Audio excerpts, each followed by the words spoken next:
Champions trophy শুরুর আগে বাংলাদেশ দল যখন স্বপ্ন দেখছে চ্যাম্পিয়ন হওয়ার, তখন একেবারে ভিন্ন সুর শোনালেন মিস্টার 360 ডিগ্রি এবি ডিভিলিয়ার্স। দক্ষিণ আফ্রিকান এই কিংবদন্তি ব্যাটারের মতে বাংলাদেশ চ্যাম্পিয়ন হওয়া তো দূরের কথা, সেমিফাইনালে যাওয়ার মতো দল নয়। Don't think they're going to make the knockouts, and to all you Bangladeshi fans hating me for saying that. নিজের YouTube channel AB de Villiers 360 degree এর চ্যাম্পিয়ন্স ট্রফির দলগুলো বিশ্লেষণ করতে গিয়ে বাংলাদেশ প্রসঙ্গে এমন মন্তব্য করেন তিনি। বলেন, বাংলাদেশ ভক্তরা হয়তো আমার উপর রাগ করবেন, কিন্তু সত্যি বলতে আমি মনে করি না তারা নকআউটে পৌঁছাতে পারবে।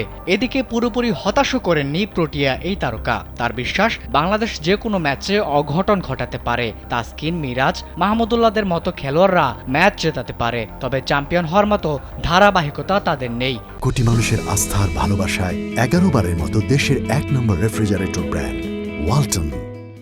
20 ফেব্রুয়ারি ভারতের বিপক্ষে দুবাই ম্যাচ দিয়ে শুরু হবে বাংলাদেশের চ্যাম্পিয়ন্স ট্রফি মিশন। এরপর পাকিস্তানের রাওয়ালপিন্ডিতে 24 ফেব্রুয়ারি নিউজিল্যান্ড ও 27 ফেব্রুয়ারি স্বাগতিক পাকিস্তানের মুখোমুখি হবে টাইগাররা।